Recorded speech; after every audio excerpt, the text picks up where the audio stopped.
So we have kind of breaking news that kind of just developed as we were doing this show, this sitting.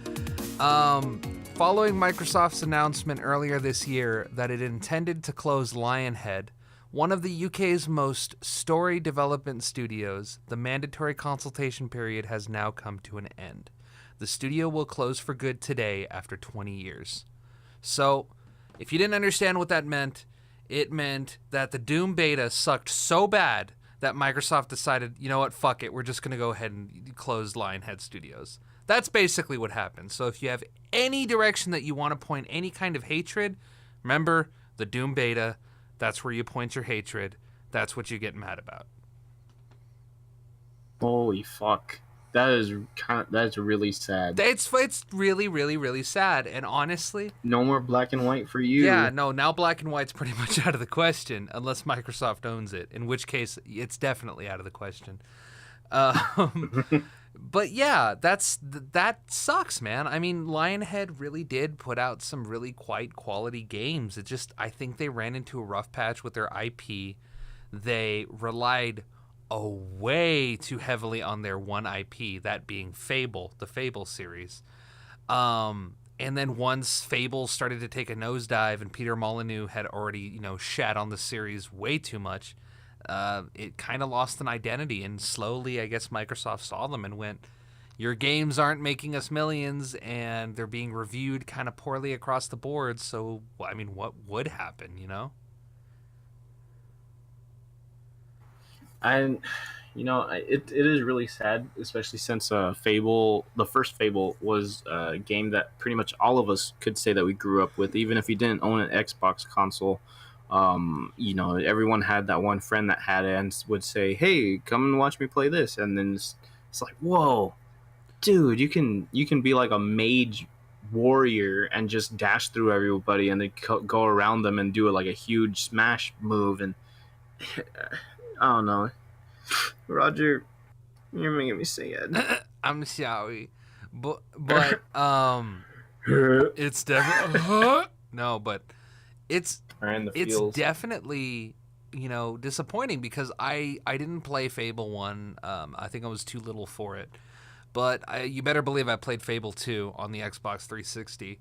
And I mean, that was honestly my first experience with Fable and my first love. I mean, I really fucking liked Fable 2.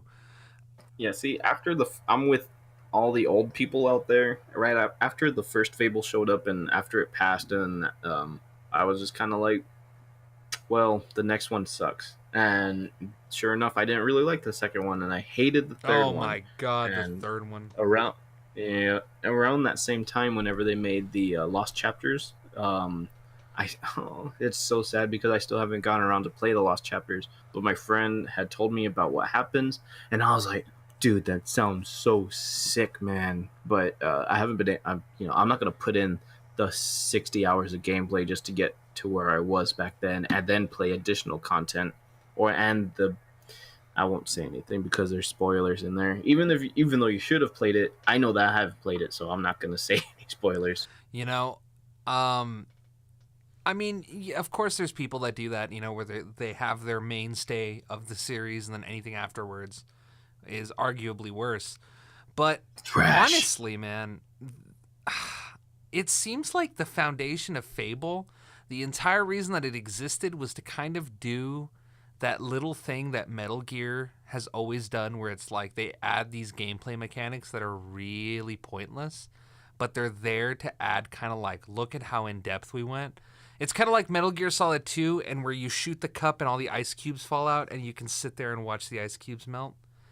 Yeah, just little shit like that. The details, the little details that are just kind of random. The entire series was based on this idea that, they would do this, hey, look at how deep we are with our game design. It was never a game that was inherently known for its mechanics, known for its plot, known for its anything. It was known for, almost being a decent, like, I guess, life simulator. I think that's what Fable was trying to do.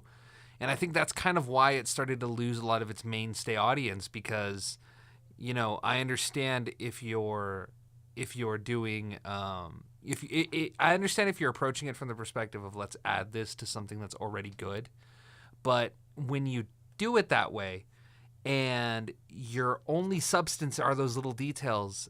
So, I think that it does those same things that Metal Gear does, in the sense that it gets these little details in order to make, what you're playing feel more alive. I think with Peter Molyneux talking of like, ooh, one playthrough will be, your character, and then your character will have a son, and then the next game will be your playthrough, which means that all the decisions that you made, in your previous playthrough are going to carry on. Just like a bunch of shit like that, where it's like, that's great, but is the core gameplay worth coming to? Is it worth, playing at all?